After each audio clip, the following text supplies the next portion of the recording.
Sa muli po, magandang umaga sa kanilang lahat. Good morning.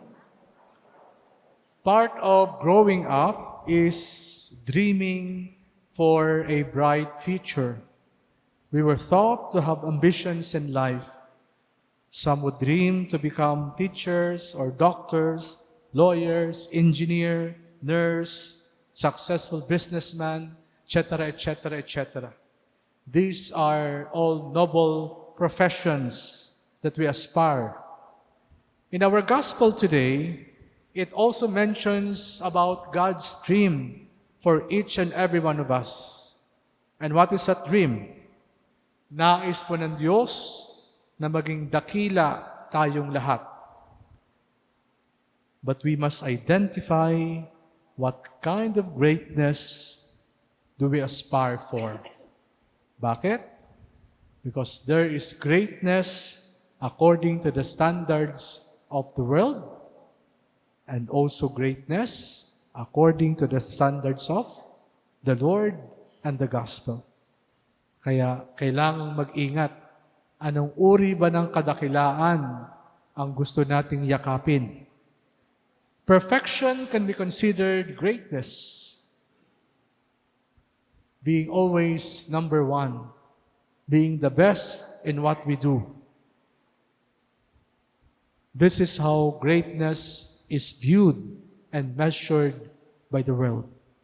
Ang pagiging pinakamagaling, pinakamataas, pinaka.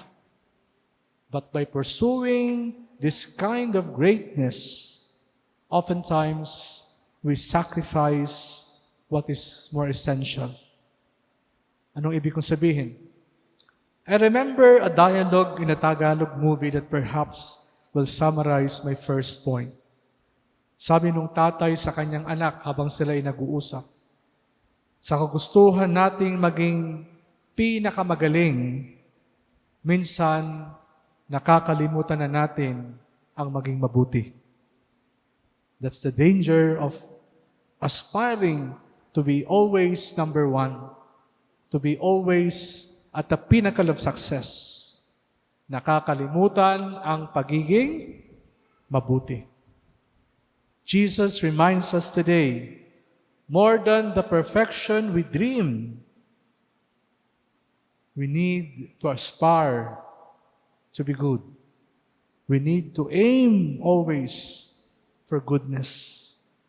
Aanhin mo ang mga papuri at palakpak, yung mga mahahabang titulong dumudugtong sa pangalan mo, MA, PhD, kung ano pang mga letra dyan, kung masama ka namang tao.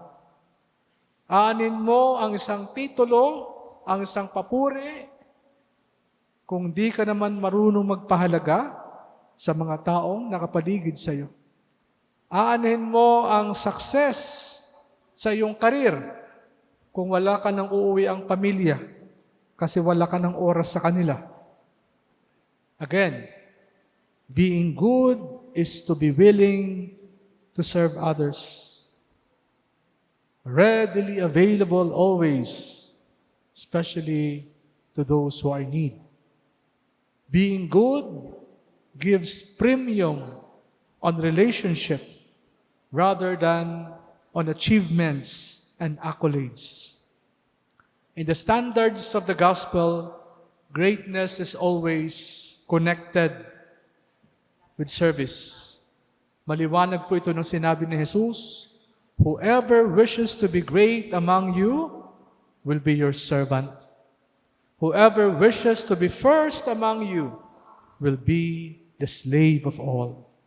That's why when we are given a role to do, a responsibility to do, think less of what you can do or capable of doing. Instead, you think more of what the Lord can do through you.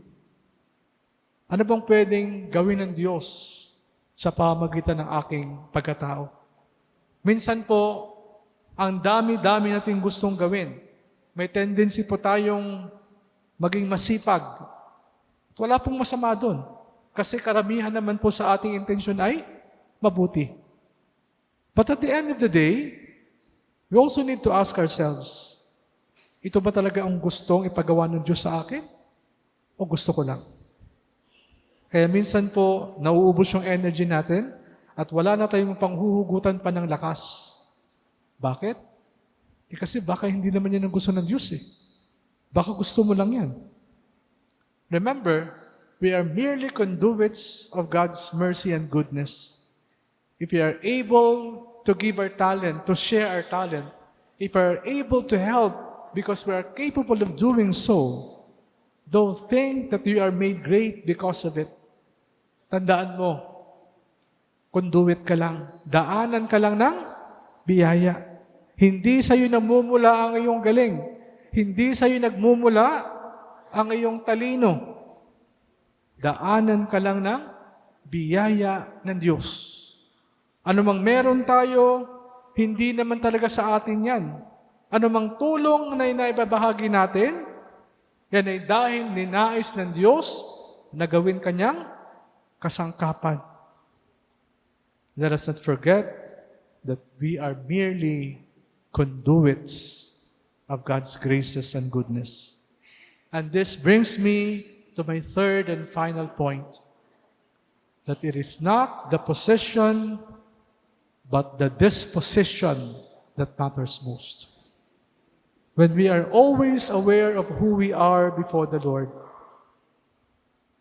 when we are aware of our roles as merely conduits of God's graces, when we are mindful that every opportunity to lead or to help or to do something noble, even as small they are, comes from the Lord, this should prompt us always to carry a grateful heart.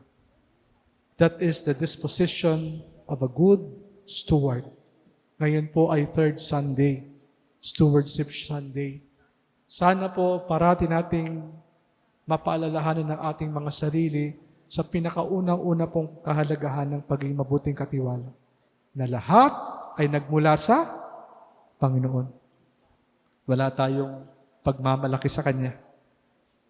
Jesus invites us to do whatever is expected of us as His good stewards, with love, with willingness, with a positive attitude, and not because we perform them out of obligation or compulsion. Again, it is not the position, but the disposition we carry. Yung laman ng ating puso, yung attitude natin habang ginagawa natin ang ating mga trabaho bilang mga mabubuting katiwala ng Panginoon. To review our 3 points today, first, aim for goodness instead of perfection. Huwag kakalimutan yan. Kasi sabi nga nung tatay sa kanyang anak, sa kagustuhan nating maging pinakamagaling, madalas, nakakaligtaan na natin ang pagiging mabuti. Pangalawa, don't forget that we are merely conduits of God's mercy and generosity. Daluyan lang tayo ng Kanyang biyaya. Kaya wala tayong dapat na pagmalaki sa Panginoon. Pangatlo, it is our heart's disposition and not our position that matters most. To follow the Lord is to lay down one's life for others. To imitate Jesus is to bear the cross of humility and servanthood like He did. It is only by way of the cross that one can aspire the glory of Christ's resurrection. A person claiming to be a disciple of Jesus, yet rejecting the cross, is not a true disciple. The true measure of greatness is not in our educational attainment. It is not in our financial status, not even in the position we hold in our society. Ang tunay pong kadakilaan ay nasusukat sa laki ng ating puso. Isang pusong marunong maglingkod, magpakumbaba, magpasalamat, dahil marunong magsakripisyo, dulot ng totoong pagmamahal na ipinakita at sumasalamin sa pagmamahal ni Jesus. Amen.